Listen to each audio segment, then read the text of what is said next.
Hello, and welcome back to another episode of Healing Our Community podcast with Dr. Ray and Jean. I'm Dr. Ray. And I'm Jean. And our podcast was designed to have and engage in real conversations about mental health, and specifically mental health as it applies to the Western Slope. Today, we are talking about triggers versus activators and kind of clarifying the use of these different terms. I just had a thought. Yeah. Because I'm wearing my 4th of July shirt because it just came in the mail. Yeah. And sometimes that triggers people. Just a thought. I don't get it, but you're Yeah. right. You can access any of our podcasts. These are live podcasts every Wednesday at 12:15 on our Facebook page and also on YouTube channel. If you wanted to put any comments or questions, you could put that right in the comment section, right below where you're watching this.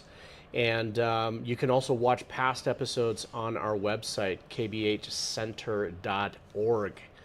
There is a page for podcasts, and you can watch all the past episodes, like the last episode we did on location at Hope West in Delta, and that was with Jenny Neal.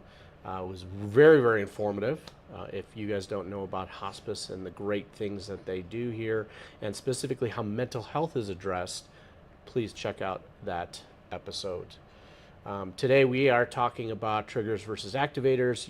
Each week we come up with different topics related to mental health. If you guys have any questions or even suggestions on topics, please send us that, put it in the comment section or whatever, or post on our Facebook page, because we are always looking for new topics, and we're also going to be looking for new people in the community to interview. Yes. Yeah. So you wanted to talk about this topic, Yes. triggers versus activators. And, the word trigger, I think, is a lot of people have familiarity with that term. It's very modern. It's very trendy. Yes. And it took the field, the mental health field, unfortunately, uses the word triggers and initially started using the word triggers. But it has become and morphed into this kind of weapon, Yes. right? So trigger went from a clinical trauma term Right. to an everyday weapon, and it's used to dictate other people's behaviors. That Yes. you triggered me, Right. right? Your shirt triggers me. Right. So it's something outside of you that you are powerless over, that you are allowing to control you. And basically you're saying that you, person who's triggering me, is responsible for my emotional state. Right. And you have to change so that I can feel safe. Yeah. How's that working for you? Yeah. We don't have to go and look too far to find people saying that or stating that. Right. Right. And, it doesn't have, it's not just political, it's not just social, it's everything. It's this pushing off of responsibility onto someone else, that another person is responsible for how you feel. When they have no idea that that's the game. They have no idea of what they're doing is how it's impacting you, yet they're supposed to manage all that. Whether they do or not, even if a person is intentionally trying to incite you, Right. they are not responsible for how you feel. So here's why we don't like the word. Yeah. Because the way that we work, we want people to be empowered. We want people to feel like they have power and control over themselves and their life and how they're reacting to things in the world. And this is a disempowering word. For sure. It keeps you a victim. It keeps you weak, and powerless and angry. And all of those things are very unhealthy. Yeah, triggering or getting stuck in this trap of using that word and as a weapon, what it does is it does focus on external blame, blaming others. Who don't have the power to change. Whether they have Whether a they power do or to not. change or not, Right. it's, there's, there is this external responsibility put on others and keeps you stuck. If you're doing that, it keeps you stuck. And the reason it's important to know what your triggers are is because then you can prepare yourself if you know you're going to be in a situation that might be triggering, or avoid situations, or those kind of things. But it's important for you to understand about yourself what bothers you, because then you have an opportunity to do something about it. If you can own it, and if you can work on what you can do in response to that. And it has become such a just mainstream word used as a weapon that we don't even use it in our clinical work. We don't even mention that word at all, Right. just because it has such a bad connotation and stereotype to it now. It does, but it's also disempowering. That's why Sure. That's why we don't use it. Yeah, and we are all about self-empowerment, right? And that's why we use the word activator or Right. activation. Right. Right, and that is a very different kind of term. And I don't know if it's actually used in the field widespread. I know we use it, but I don't know use about it, others. but I don't know about others. But we like to use that word because it is activation, or being activated by something someone said or does. It serves as a signal, Right. right? It That something has signals happened you- inside of you. Correct. That Yeah. there's some internal reaction that you're having Right. to something someone is saying or doing.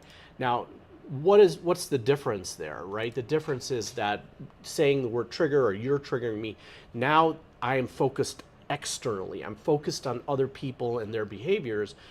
Activating, I am being activated, it turns it internal, Right.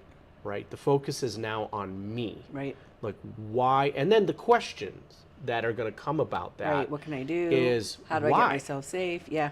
Why am I being activated by this? Why do I feel the way that I do about what this person is saying? Where is this coming from? Right. Right? What is it connected to? Right? It takes away this taking it. It helps you not take it personally. Yes. About what the other person is doing, whether the other person is intentionally doing it to you or not. Right. It helps you disconnect from that, keeps their behavior external, and focuses on your own power and control over what you can do about it. Yeah. When people use the term trigger, they're usually emotionally out of control. Yeah. They're angry, and they're just losing it, and they are actually giving up everything to that thing, and it's a really disempowering, really unhealthy thing. And keep in mind that human beings are designed to go through trauma. I have not met a person that has not gone through trauma, and everyone's traumas are different, and some might seem not as bad as other ones, but it just depends on how somebody responds. So that's all really normal and human to have those experiences. I was also thinking about, when you were talking here about the reaction with triggers, right? So triggers states that there is something causing me discomfort, causing me pain outside. Right. Something outside of me that's causing me pain, attacking me in some way. Or your perception is that it's attacking. Oh, of course, It's not right? I actually mean, attacking. that's the feeling, right? Yeah. And using that word triggers, it exemplifies that, or accentuates that, I should say. And so when we react to pain, we move away from the things that cause us pain. Right. Physically, Right. Right. So emotionally, if something is causing you pain and you are seeing it as external, you Yeah. are going to move away from it. This is where we get the cancel culture. Right. Right? Yeah. The people like, you're triggering me, and so I'm canceling you. Right. And I'm moving away and disconnecting from you because you are triggering me. But it's actually false. When you have emotional false. pain, if you want to heal it, you actually have to lean into it. That's what I meant by the false part. Like, if it's Right. physical pain, you want to avoid that. Don't drop a hammer on your foot. That's going to hurt. Yeah. Not good for you. But emotional pain is a leaning in and understanding something, because if it's a button on you, a sore spot on you, that's something that's already happened to you. Not in the moment that you're feeling it, but it's sitting on history of those things. And it's always an opportunity for healing to come up if we can calm ourselves down and ask ourselves those questions and try to understand that. Then that makes a big difference. Yeah.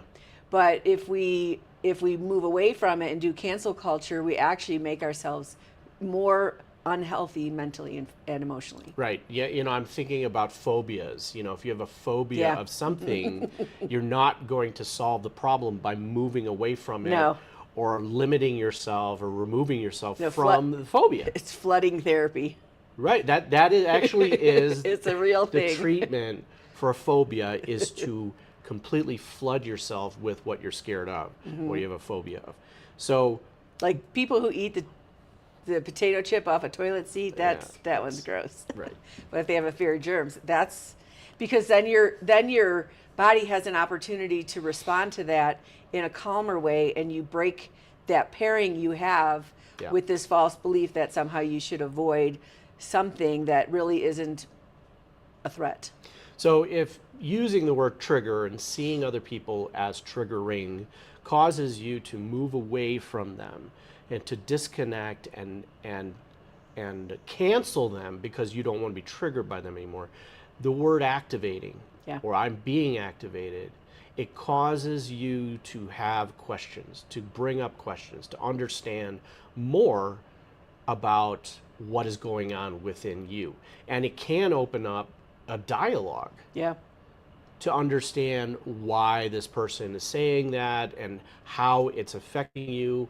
And it can lead to a stronger relationship with people. Yeah, I have a good example of that with a couple that we worked with. And the husband was really meticulous. And every time he got home from work, he was frustrated. They had 2 little kids, and he starts picking up and cleaning, and he's always cleaning, and his wife's like, why can't you sit down and enjoy your family? There's toys around, it's their kids, it's how it's kind of going to be. And he was really stuck on this, and it was really, really painful for him to have anything out of order in the house. And as we were working with him, what we learned is that when he was 5 years old, he had 2 brothers, and his mother passed away. So he now is living in a house without his mom, with a dad and 2 brothers. So I'd imagine it's went from being pretty orderly to chaos pretty quickly. And so at 5 years old, he doesn't even relate those 2 things, but that was the original event that brought all that anxiety up in him when the house was a mess. And that's how we all are wired, because our unconscious mind wants us to respond to things that are threats. And that became a thing associated with something very painful and scary for him. And so once he understood that, a mess just became a mess. It was no longer something really bad is going to happen. And that's why you lean into it and try to really understand, what is this connected to for me? Because it will be. Yeah. And what that also does is it moves you from being a victim or from victimhood to taking personal responsibility. I need to take responsibility for how this is affecting me. And I have to understand it, and I have to hopefully heal it so that this does not affect me in the same way anymore. And it is not anybody else's responsibility to do that. Right. And another thing is when we're being trained as little people, when we're being parented, if it's appropriate or not parented or abusive or whatever those things are. So if you're always taught that you're wrong, you are going to feel shame, but you are going to internalize that shame and believe that it's all your fault. And people like this where something happens and they apologize and they weren't even part of the situation. That's that really deep internalized shame. Yeah. If you are always told you're right, or you always believe you are right, you are externalizing that shame. You still feel the shame, but you think other people are the ones making you uncomfortable. And so it's a little bit of how we're wired with shame. And I think the parenting styles have gone from that harsh, over disciplining to too much, you don't feel comfortable, we're going to make you feel comfortable all the time, where then the child gets this idea that it is the world. because their parents are, what do they call that, lawnmower parents, where they cut down all the obstacles in front of them? Yeah, yeah. Yeah. So, how can you recognize something that is activating you, and then what can you do about it? Well, first of all, if the situation, if on a scale of 1 to 10, if situation is like a 2, but your emotional response is like an 8, Yeah. right? It's like on paper, it's not really a big deal, Right. but I'm having an 8 reaction here. Yeah, if another person went through it and it would normally be a 2, your emotional response is exaggerated. Right, so that would be a signal that you are being activated, and you're being activated because of maybe some unresolved past wounds, some unexamined beliefs, weak boundaries, insecurity. And so that is a time then to ask the question, what is this situation teaching me, right? And you're asking this question in your mind. Inside your head, right. I mean, you're not, what is this teaching me? Is there something that I need to heal? Yeah. Why does this hurt me? Because I'm being activated right now, okay? And instead of lashing out at the person, which is a natural reaction to be defensive, right? Especially if you think someone's hurting you. Absolutely, right? This is where, you can say, that's very interesting, what you're saying. I'm going to need to think about that, and take your time to process that and think about it. What is this connected to, for myself? Yeah. Right. And so that would be an appropriate way of handling that or approaching it. And one thing to remember is when you are, if your heartbeat is over 100 beats per minute, you cannot think clearly. You get tunnel vision and tunnel hearing, you're having a fight or flight response. So you actually have to calm yourself down first. Yeah. And then you can start to wonder those questions. Yeah. And, vice versa, you can also recognize this in other people. So it's like if the situation is on paper, it doesn't seem like such a big deal, but the person you're talking to is having an emotional reaction like at an 8. Instead of defending yourself or attacking back or being, reactionary yourself, you could recognize that there's something that this person is going through, give them the space, to take some time for themselves to figure it out, and then you could approach the conversation later. Right. Yeah, at another time. So I hope this clears up just the misconceptions and stereotypes about the word triggers. Let's not use it anymore, people. Okay? Let's just not use it anymore. And let's shift to using activators because it's much more proactive and much more. And gives you the power to do something about personal responsibility. Your own self. Absolutely, right. That is actually what the term emotional wellness means. Emotional wellness versus mental illness. Health. Well, mental health versus emotional wellness. Emotional says that you will take responsibility and regulate your own emotions. Yes. Yeah. Yes. And so we want to thank you so much for joining us today on our podcast. Mental health is a very, very complex topic, and it's a very important one these days. And it impacts all of our mental health. It's everybody. All human beings have mental health like we have physical health. And, we can't solve problems, we can't create solutions without having real conversations. And so let's keep talking, Delta County.